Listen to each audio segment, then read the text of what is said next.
Hi there everyone, it's been a while since I did a video. Um, I realised I've been spending longer making the videos than I was actually flying aircraft in the simulator. So I redressed the balance and also I built myself a new computer and spent some time learning some of the more advanced or more complex aircraft. And this one here is the Black Square Caravan, and it's more intricate than the standard Microsoft version. In fact, I rely quite heavily on the checklists that come with it. So if you look at the manual that comes with it, it has quite a large number of checklists. These are all the normal startups and runs and climbs, the normal checklists, and it's also got the abnormal and emergency checklists. And if you turn on the realism, you do need these. And I find it tricky finding the right one when you need them, especially in the emergency situations. Reading them out. So I thought I'd check out using the speaking and interactive ones that you can make with Axis and O's. So I thought that's what I would concentrate on today. So of course it's Axis and O's that we need. So I'm running it without the actual simulator running. So I'm going to work it in offline mode.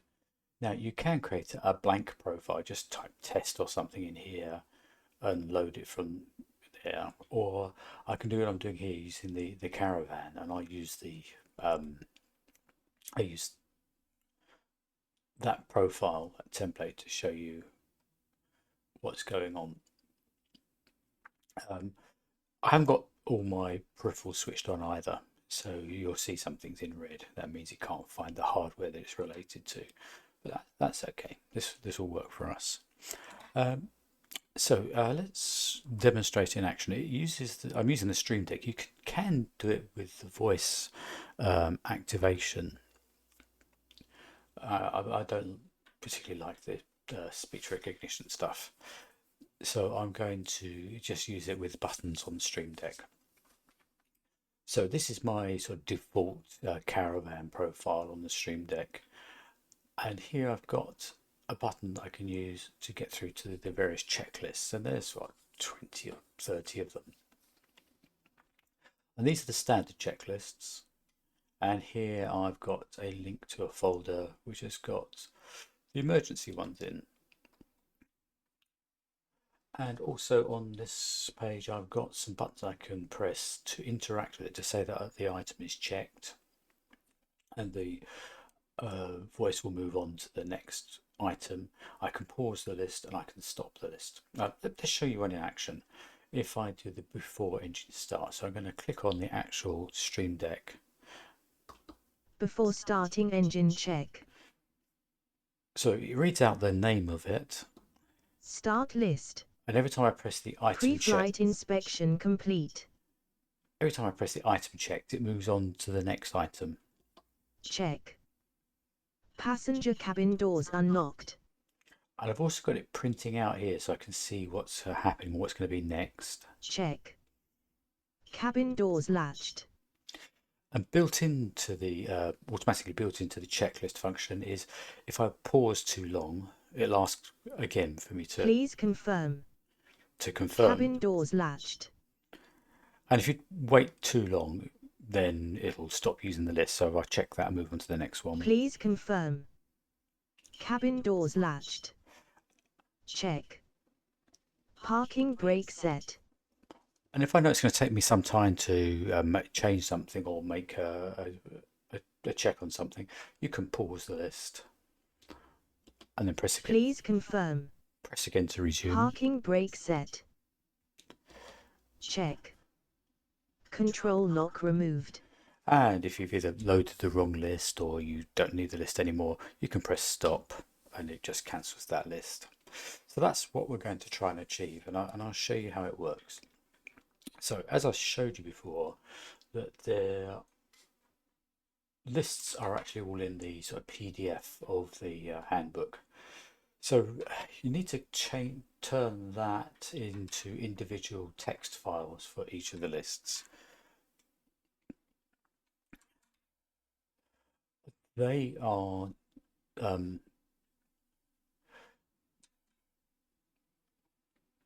here in my documents. This is where this is the default place for that Lorbi access those files upload. You can actually put these text lists anywhere you like, but by default it's going to be looking, you can put it anywhere on the C drive or D drive, and you can put a full absolute reference to it, but the sort of default reference is it's going to be in the scripts. Then you can use subfolders in there to keep things organized. So in my caravan, these are just all the different text files. Again, you can name them as you like. I've put CL to remind me it's a checklist, or if it's an emergency checklist, I put ECL at the front. Just seems logical to me. And let's have a look. So, quick bit of copy paste, and you need to do a bit of editing because it doesn't space things out particularly nicely. Quite a few words run together, so a little bit of editing there, and you're done. Save it with a sensible file name. Notice that I've got the word done. I've added the word done to the end of it, and that's quite significant. So you need to do that to the end of each of your checklists. I'll show you how that works. But once we've got these in, we need each button to actually load in the correct checklist for us and then to speak it out. So the first thing is to load it. I've got a blank template I use here. This is the script, and what you need to do for each one is to change this file name to match the one what you're going to load. So it's a bit of a cut and paste job to do that. And let's talk you through this actual script. strr, that's a string array. So there is a string array, and you can call it what you like. I've called it my item list. I always put my in front of any variable that I make, so I know that it's not standard, it's created by me. That seems meaningful to me. The first thing you need to do is to clear the list. You may already have a list loaded and you start another checklist, and if you don't clear it, it'll add it to the end of the array. It just adds it into the array. So clear your array, make sure it's clear. And then this is the command to load the text file. And you notice that this is a relative link. It's not absolutely starting at the C drive or the D drive. So look in the scripts folder, look in the caravan folder, find the text that you want. And it's going to use this pipe character, the pipeline character, pipe it into my item list line by line, and it makes an array, a list that it's going to be able to step through. The next one is to issue a command to that list to reset the counter. It's going to count its way through the list as we move down, and we want to reset that to 0.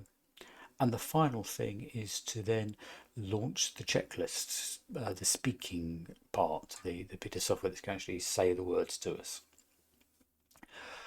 So we need to put this somewhere. You could, in theory, put it into Axes and O's using a script editor and create scripts here that you call.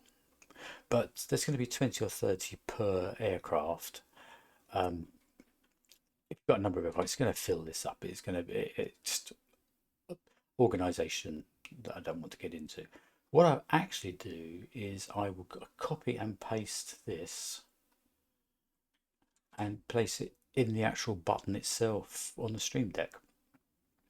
So it's an event, and that is a copy and paste into here. So if I just scroll this down, you can see there it is clearing the list. That's loading it. That's resetting the number and then calling the next script. So we have to put an S to tell it it's a script to run, and it has to have a 1 there. The value doesn't actually matter particularly, but a 1 just to make it happen, just to trigger it. Then down here, submit that, and that's ready to run. Okay, so that's how we load it in, and then it's going to call the next piece of software, the next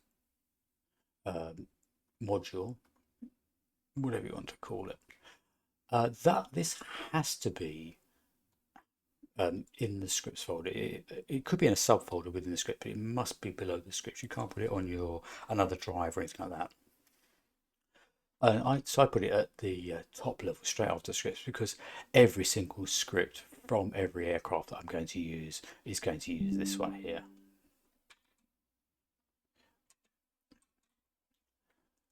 So I've got this script which will do the speaking. It's a checklist. It's got a particular format and it's got a number of built-in functions to it. The first thing we need to do is to tell it what voice we're using. In fact, we create a macro so that we can use that at various points whenever we want it to say anything. Call it what you like. I've called it the co-voice, the co-pilot's voice. We tell it what voice we're using, the speed of the voice, the volume of the voice, and that's it. That's the macro created.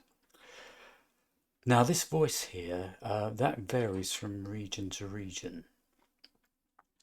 You can see what voices are available to you if you click on extras here, and you've got the list of all the voices that you're going to use. And you may not have as many, you may have different ones. I guess it depends on region to region, but you may have some which are actually in a different format already on your system. There's a WinRT version and there's a SAPI version. This registry hack here, if you click on here, it'll write them all into the into another part of the registry, so you've got more voices available to you. So if you click on that button, it tells you it's going to put, you're doing something with a registry, which is always tricky. Just accept it, but you need to restart your computer completely afterwards. You have to reread the registry to find them there. Then you kind of pick one that you like. You can audition them by putting them into something like this and just hearing the voices. You can always then just change that and try another one. So let's talk you through this checklist here. So first thing is you've already loaded the list into an array here. So you wanted to step through that array. So it's going to take the first item off the list and write it into a variable. Again, it's a local variable you've created as a string, and then it will read that out. Now you can put it directly into here, but I'm using this to populate that bit here, this multi-tile gauge that I'm using, so that I can actually read the words. So I'm making use of that variable, mainly as an experiment. So this bit here tells it it's an item that is going to be read out. So it's going to read out that string, but it's going to pause until you press the check button that you've checked it, and it can move on. So the next thing it will do is it will say start the list. Then it moves on. Now we'll come back to this in a minute, but the first thing it does is load the next item in off the list, put it into the same variable, and then it'll do a comparison. It's going to compare that variable with done using this string compare. And if they are identical, that means you've got to the end of the list. So if they are identical, go to this marker here where it says done and finish it off. So you'll put list complete into the variable and then say that the list is done. If they're not the same, it'll say the item that's in the checklist and wait until you've pressed the button. It'll go check, and it will then go to again. So it goes to that marker here, goes around, does the check, says the next command, and keeps going around until it gets to the done end of list and steps out of it. Okay, so that's how that works. So that's the code, and I put that here straight there at the top, so it just calls that straight away. So that's really it. That's all that's involved in it. Apart, of course, from making the buttons that they're going to make it move on. And those are relatively simple.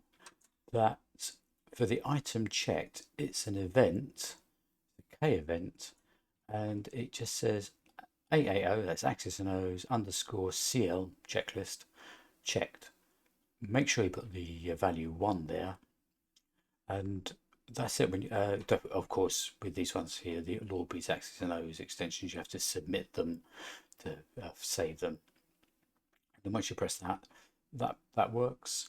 The pause one is slightly different because it's going to be a toggle, but again, toggle is AAO underscore CL pause toggle with the value 1, and this is another event, AAO CL stop, and that goes there. So that's really the basics of it. A couple of little refinements I've done. So I've got the text here, and it's the same on the emergency one, that you can use a multi-cell gauge to put that. But you're not actually offered, you're not here. Once you start the checklist, you need to be in various different parts of the Stream Deck profile to press buttons. So I've put a check there, so I can press the check button when I'm looking elsewhere and checking items. And I've also put them, I just bring Axis and O's to the front. I've also put them on my actual keyboard so that I've got access to them. I've just sort of hunted around, and about the only key I can find that hasn't been used for something else is the semicolon button, the key on the keyboard. So I've just done a standard Axis and O's add. There's the event, which you can get here in the audio checklist part on the native events. You can filter for that and find that. That's fairly simple. And enter that here. It didn't detect when I pressed the key on the keyboard until I actually changed the device to keyboard. When I press the semicolon, that's what it called it, the OEM one. So that's it for the item checked. I did the same again for the pause and toggle. So different event up here, changed it to keyboard. I did right shift on the same key. So right shift and semicolon for me is my pause, and that's my stop. This time it's the control key and the semicolon. So anywhere I am, I can control that list and make it stop and start. So that's really the basics of it. So if I just run through, I'll just show you again one of the checklists in action. So let's do the taxi one. So I'm going to press on taxi. Taxi. Start list. Flight instruments set and check. Check. Cabin lights off. Check. Cockpit lighting dim for taxi. Check. Taxi recognition light as required. Check. Inertial separator as required. Check. Parking brake release. Check. Brakes test. Check. Remote compass aligned. Check. List complete. And that's it, we're down at the end of the list now.